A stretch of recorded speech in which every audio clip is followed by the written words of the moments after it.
And welcome back, everyone, to another installment of NB8, your show here on Wood TV Plus that brings you all the latest news from the NBA. And of course, we spend quite a bit of time talking about your Detroit Pistons. And we have our resident Pistons fan once again joining us. AJ Evans is here. AJ, so good to see you again. How do you feel about last week's episode and all of the predictions we made about the playoffs? You know, I have heard some people that were kind of shocked that I didn't pick the Grizzlies out of the West, and probably even a little bit more shocked that I didn't pick the Lakers there either. I don't know if you've maybe thought or reconsidered any of those picks right now. Yeah, Phil. I would be lying if I said I hadn't. Wanted to reconsider a couple of things. But hey, you make your decisions. You have to live with them. Who Exactly. knows? It's a long year, and I'm sure we'll both be right, but we'll get some of them wrong for sure. Exactly. Yeah. Well, again, time will tell. But again, the NBA season kicks off later tonight. We are so excited about it. It's going to be an awesome time. We've got some really great games to kick off the NBA season, and we're going to be talking about how we feel about those coming up in just a bit. But since the season is upon us now, we do want to begin this show focusing on the Detroit Pistons, given the fact that they are Michigan's team, getting set for a pretty big year after a really awesome season last year. Obviously not ending the way that Pistons fans wanted, but you got to be happy about the future of this team.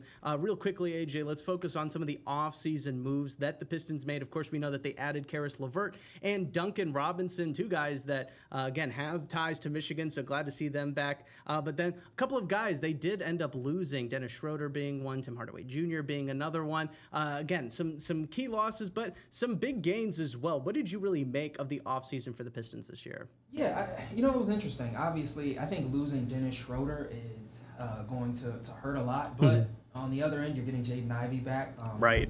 Obviously had a gruesome injury, so I think that'll have its benefits. Losing Malik Beasley is going to be tough as well. He was such an excellent three-point shooter, and he just brought a lot of energy to this team.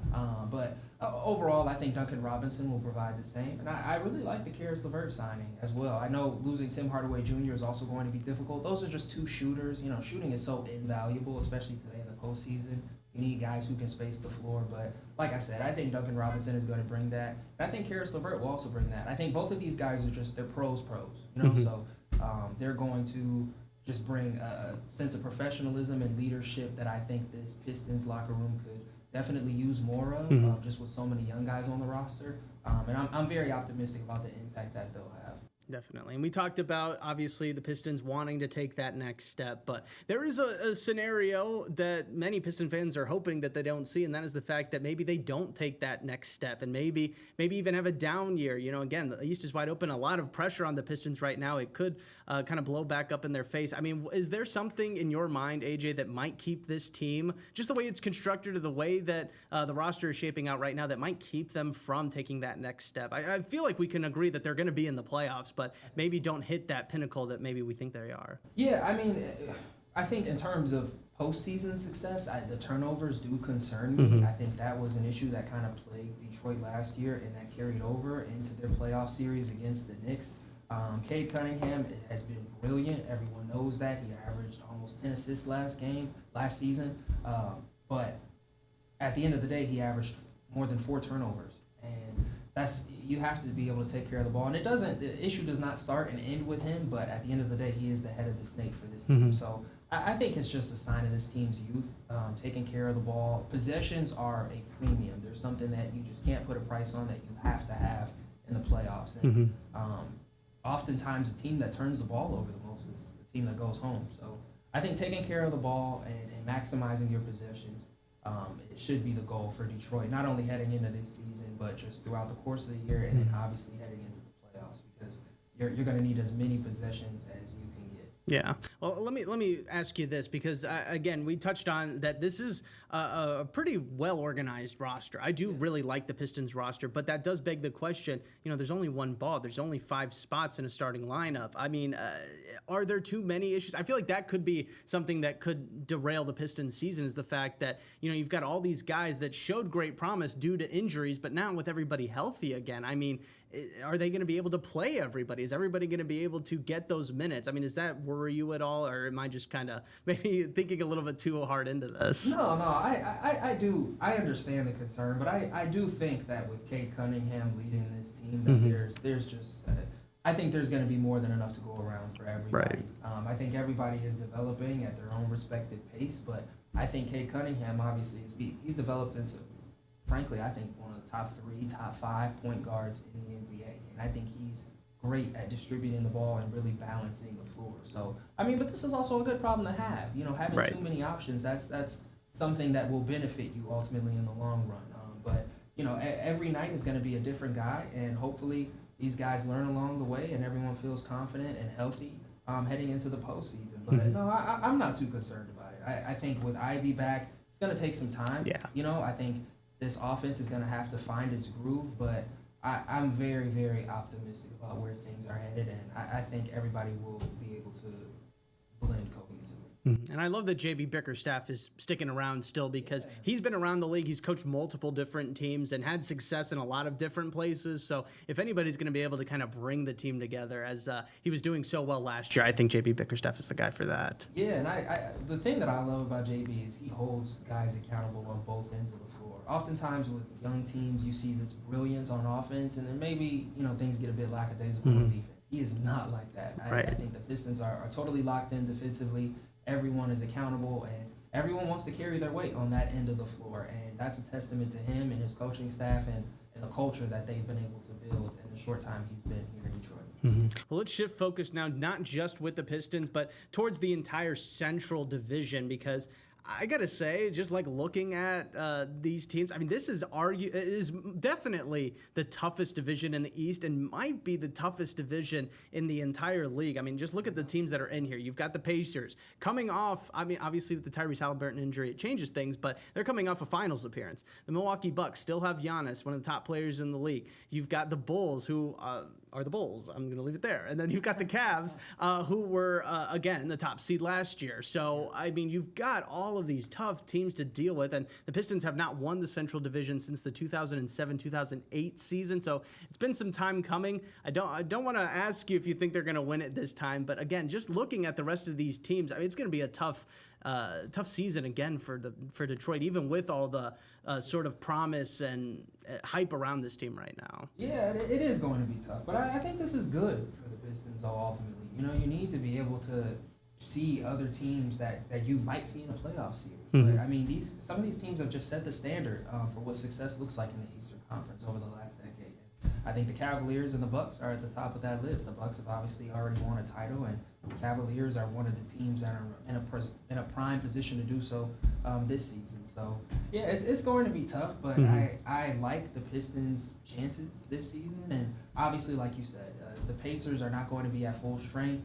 The Bucks are kind of in the midst of what feels like a transitional year. And I think the Pistons feel confident in their chances. And I like how they stack up against the Cavaliers. I don't know if they'll win the division. I frankly think it's Cleveland's to lose. But I still like where Detroit stacks up in the midst of it.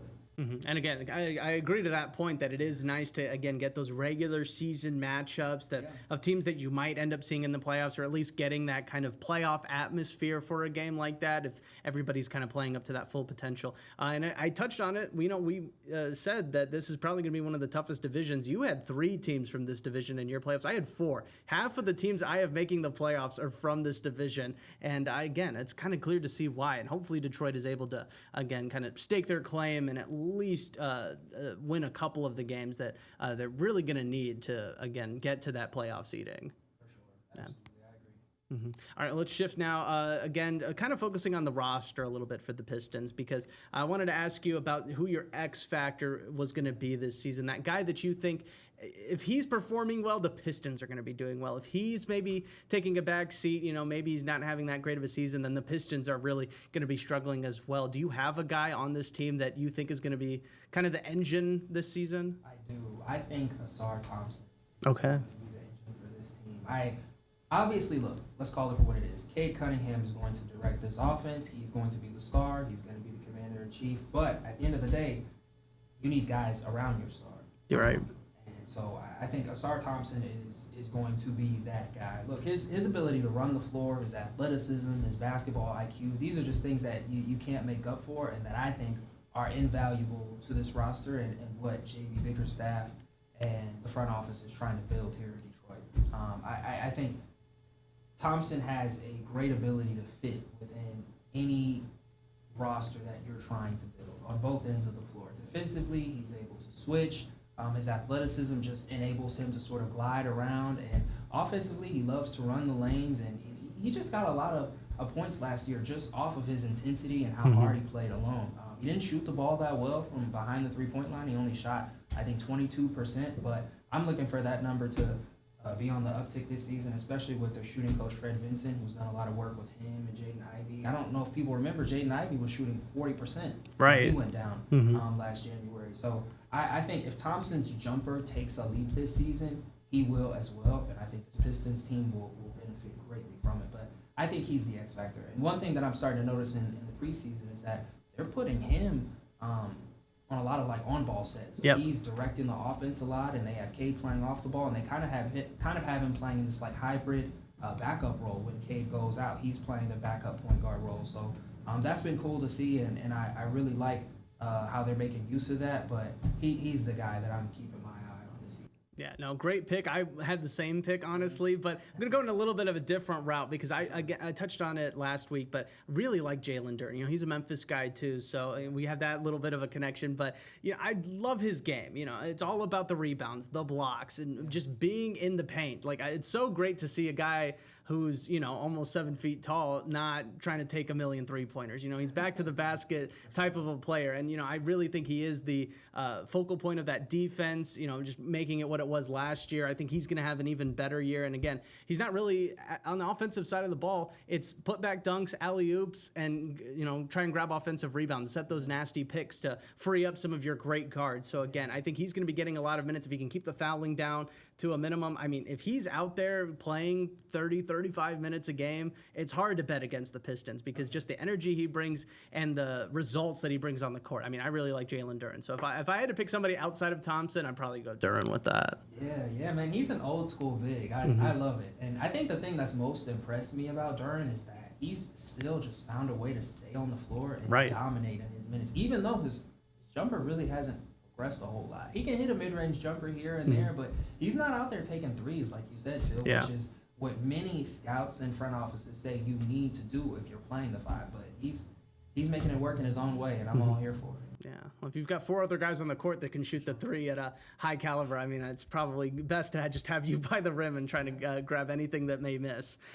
Pistons' first game of the season is not on opening night. It is on It's on Wednesday. Actually, they're going to be taking on the Bulls. AJ, what do you want to see out of the Pistons in this first game? Again, long season, but kind of want to make your mark in that first game. At least show some promise. For sure. I think one thing I'd like to see is just for them to take care of the ball. Like I said, I expect there to be rust, so I'm not going to be concerned if, you know, they don't shoot the ball well from behind the three-point line or anything like that. But I'd like to see them take care of the ball and like I said, maximize their possessions. I think that'll be a great start in the right direction. And I obviously you want to see your team defend well too, but I don't really have my doubts about that just because of how well coached the squad is. So I feel good about where things are headed. I also am curious to see what the minutes restriction looks like for Jaden Ivey, or if there is one. I don't believe there is one off the top of my head. I could be wrong, but I'm interested to see, you know, where he kind of fits in with this roster and where he fits in with the lineups that Bickerstaff chooses to utilize him in. So,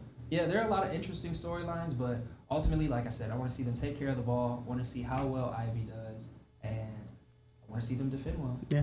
No, I think for me it is mostly just about seeing the different lineups that they're going to go with. You know, if I had one request, it would be to see 12 guys get into the game. You know, even if it's maybe not a blowout win or loss, you know, I just want to see them and just see the different kinds of lineups that they can make. You know, maybe you have one with Paul Reed at center and you've got Tobias Harris at the 4 and Cade at the 2 and Jaden Ivey somewhere. You know, I just want to see the different ways that they can make this offense and this whole team really kind of go with the no matter who's out there, because you're going to be dealing with injuries probably at some point during the season. So it'd be nice to know, okay, well, Ron Holland did a pretty good job as backup point guard the other day. Maybe we let him get some additional minutes. Maybe he builds up into that role a little bit more, maybe sticking around with something else. You mentioned Sar Thompson, kind of getting that backup point guard role again. So that would be great to see at least a couple of runs through the offense with him in that situation. So again, that's kind of what I expect to see. It's what I hope to see from the Pistons in this first game. Yeah, for sure. The rotation thing is huge, and that'll be really impressive if they're able to get 12 guys Yeah, right. there, and if all of the guys make use of their minutes, because it's not just about scoring, like you said, Phil. If you're able to come in and defend well, or come in and rebound well, or even if you're able to come in and get a couple of hockey assists, anything that can just keep things moving forward, you're going to be of great value. And again, that game is happening on Wednesday night, but let's shift back over to later tonight, and that is the fact that we have basketball, NBA regular season basketball once again. So excited about it. Again, it is happening. It's airing right here on News 8 and over on Peacock as well. We've got two awesome games, and I do mean awesome. I mean, opening night is always when they want to put out the stars and the big teams and the teams that had the best moves in the offseason, but I mean, this really takes the cake, I think, at least in the past couple of years. We've got the Rockets and Thunder. Again, we're going to be seeing the banner ceremony, the ring ceremony for the Thunder after winning the finals. But Rockets look great. I mean, they had, again, the most publicized offseason ever. They got Kevin Durant, Dorian Finney-Smith, just to name a few. They shift some guys off there. But again, that was a team that was the 2 seed last year and really just got better, in my opinion. And then in the later half of that later game, you've got the Warriors and Lakers once again. Steph Curry versus LeBron James. Well, LeBron won't be playing in that game. But again, you got Luka Doncic. So again, not a bad backup there. So two really awesome games, AJ. Which game are you more excited about? Oh, man, that's tough. The most impossible question, really. I would have to say the Houston, Oklahoma City. I mean, obviously too, when you factor in Kevin Durant's all of his ties to Oklahoma City after getting his start there in his career, like it's going to be so fun. I'm really interested. We talked about fit with Detroit, but I really am intrigued to see how Kevin Durant fits within this Houston roster. This is a team whose identity is comprised off of rebounding, defending, and a unique way of scoring. They led the league in offensive rebounding last year, which just inherently creates so many more possessions. But how do you add in a guy who gets 30 in his sleep? I think that's a very dangerous combination. So yeah. I'm excited to see it. How quickly things come together, and if they're able to sort of put the Thunder on their heels to start off the year. And obviously the Thunder, still the reigning champs. They're going to have a target on their back the whole season. But this Rockets team, I mean, they led the league in offensive rebounding, and they just added Clint Capella in the offseason, who is a great offensive rebounder. It's hard to pick against. I'd have to go back, and I'm going to do so after I make this point. But it's hard to imagine the Rockets not doing well. Right? I mean, and again, OKC is, we both had them as the number 1 seed going into this year, but even then, I mean, you got to think that Oklahoma City is probably worried about the Rockets, maybe more than some of the other teams, because they've proven that they can beat some of these other teams, but this is a whole new look Rockets team now. Yeah. So again, I think that is a perfect way to really just begin the NBA season. Yeah, this is a new monster for the Thunder to have to try and deal with. But I think the thing that I'm interested in, too, is to see how the ball handling duties and the playmaking responsibilities are delegated on Houston's team, because Fred VanVleet is likely out for the year. He's got a torn ACL, and that was the guy that I was looking to sort of balance the floor, at least on paper. But similar to what I said about Asar, the Rockets have Amin Thompson, and he is a terrific playmaker in his own right, very creative and athletic. Absolutely. Who knows? Maybe he plays that point exclusively. Maybe not. Maybe it's all shared. I don't know. They're talented enough to work it out. So I'm just intrigued to see how they do it. Yeah, right, exactly. And I think we agreed that we both are most excited about the Thunder Rockets game, but that Lakers-Warriors game is also going to be very good. I am excited to see this new look Lakers team, and again, they're going to be without LeBron James, but they're going to get to kind of see what maybe a future without LeBron is like, and with this team, Luka running the show and everything like that. Again, he was balling out in EuroLeague. He's been the highly publicized photos of skinny Luka going around right now. So again, that's going to be exciting to see. And then Steph Curry is the most fun player to watch in the NBA right now. So again, that'll be a great game to really kick off the night and then get us set up for Wednesday and the Pistons taking on the Bulls. Yeah, It's going to be a lot of fun. It's important to just try and appreciate these matchups. You know, Kevin Durant and Stephen Curry. I mean, these guys are in the twilight years. You know, they're a lot closer to the end of their careers than they are the beginning. So who knows what the league is going to look like 5 years from now? Right. But I'm just really thankful and excited that LeBron is coming back for another year. Obviously, it'll be delayed, but excited he'll be back nonetheless. And I'm excited to see Steph and KD and all of these guys open up another season. Mm-hmm. And again, I think the NBA kind of picked on what we were touching on last week, is that the West is wide open. The West is going to be really hectic, probably more so than we've seen even in past couple of years, and that's why they picked 4 Western Conference teams to kick off on opening night. But again, very excited about that, and happy to have the NBA back on NBC too. I think that is something that we've been missing quite a bit too. Oh yeah. Definitely. It's it feels right. Yeah, right, definitely. All right, well, before we let everybody go, though, we did promise last week, AJ, that we would go over our finals predictions. We gave who we think are going to be in the Eastern and Western Conference Finals. We didn't pick winners in those matchups, but we're going to pick the winners of those 2 games, and then we'll pick our winner of the whole NBA Finals this time around. AJ, I'm going to let you go first. Let's talk about your East picks, though. You had the Knicks and the Magic in the Eastern Conference Finals. Who do you have winning that series? And let's throw in another fun element. How many games do you think that Eastern Conference Finals go? Ooh, I love it. So I have the Knicks winning that series. I think that series goes to 6. 6 games? Okay. I think it goes to 6. I think New York's experience prevails, but I think Orlando, really takes his best shot. But I think ultimately, this, like I said, this is still another year of learning for Orlando. Mm-hmm. I don't want to say they took a step back last year, but they were just decimated by so many injuries. I think this year, with them at full strength, full health, knock on wood, they will be one of the better teams in the East, and I expect them to take it to New York. But I think ultimately, like I said, New York is well aware that this is their moment. This is the time to try and put all your chips on the table and go and win one. And I think at the very least they make it to the finals this year. Yeah, no, love that pick. I'll get to why I love that pick in just a second. But I think especially, you touched on the Magic.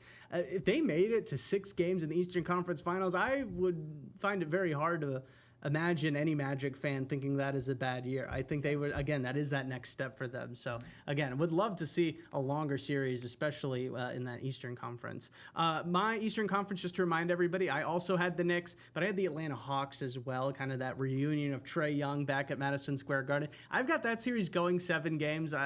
Might be a cop-out, but again, I just think both these teams, that is a budding rivalry. It may have already reached that rivalry status, but again, I think the Trae Young versus New York crowd is certainly something that fans want 7 games of, I think. But I do have the Knicks. I agree with you there. I do have the Knicks making it out of the East. If they don't make it this year, when is it going to be their time? This is the one year when, again, the 2 teams that maybe could have given them a little bit of a push, that being Indiana and Boston, well, they both lost their 2 stars for the year. So it's kind of wide open. This is going to be the year for them to at least make it there. Jalen Brunson is great. Karl Anthony Towns is great. I think this is the time for them to finally put it all together with Mike Brown at the helm and reach the final. So I agree with you on that one.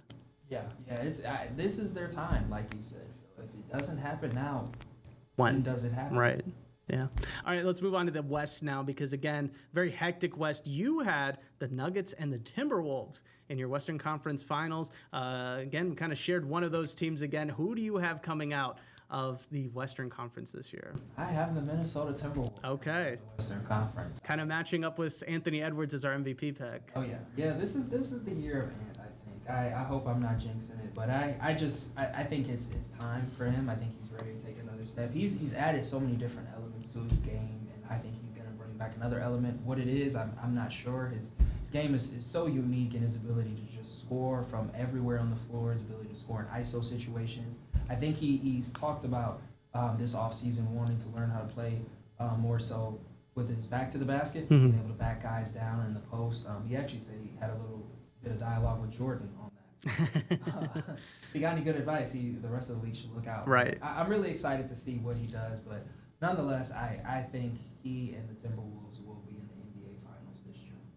Okay, I like that pick. Again, I had the Nuggets and the Thunder. Again, I found it just a little too hard to pick against the Thunder, given what they still are and what they were able to do last year. But things are different now, for Denver at least. I've got the Denver Nuggets besting the Oklahoma City Thunder. Don't know how many games that one's going to go. I mean, maybe... I really like Denver, though. I mean, I would love to see it go 7, but I really think this could be wrapped up in 5. Really? Honestly, I really just think I think they'll all be close. I do not think that we're going to have any big blowouts or anything like that, but I could just see Denver just kind of whittling away at teams throughout the playoffs and just kind of, again, keeping it close until the fourth quarter, and then you've got Jokic, who, again, still the best player on the planet, and then you've got Jamal Murray, too, who has shown in the past that he is a very clutch performer as well. So, again, I think hesitant to agree on 5 games for that series, but I do think Denver does end up coming out. And then I've got the Nuggets and the Knicks in the finals this year. Oof.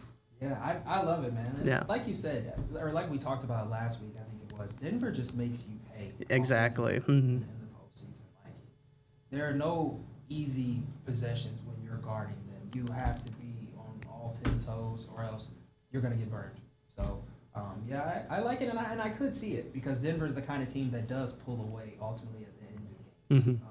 But yeah, no, I didn't even say, but I had the Western Conference Series. I had that going 7. 7, yeah. I think we all kind of want it to go 7. A Denver Minnesota Game 7. Could you imagine that? Just the hype around it. Anthony Edwards, a vintage Game 7 performance from Anthony Edwards. Yeah. That's a small market team's dream. Right, exactly. All right, we do have some time left, AJ. You've got the Timberwolves and the Knicks in the finals. Who are you picking to take home the championship this year? Drum roll, please. Yeah, right. I'm going back and forth with this one. Right. You know, in one breath, like I said, if it doesn't happen for the Knicks, when does it happen? Mm-hmm. I just make it into the finals. I think the Timberwolves win. Wow. I do. I think having made it to the Western Conference Finals 2 years in a row, I think this team is on the trajectory to go out and get one. I think they have the experience, and I think they have the drive, and I think they, most importantly, know what it takes to get there, having lost 2 years in the conference finals now in a row. But I think if they can get over the hump and win the West this year, I don't think anyone in the East is going to be able to stop that moving train. I think they'll be ready, and I think they'll be able to take what's theirs.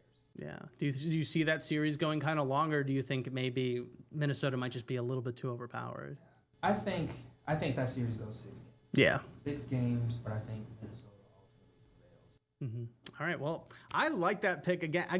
You make all the right points about Minnesota and Anthony Edwards and everything. It's hard to pick against that, which is making this decision a little bit difficult for me. But I do agree with you in a sense that this is going 6 games, and I also agree with you that the Knicks are going to lose. I have the Denver Nuggets winning the NBA Finals again. Just everything they did in the offseason, it's right there, right in front of us. It's exactly what they need to win. We've seen it in the past.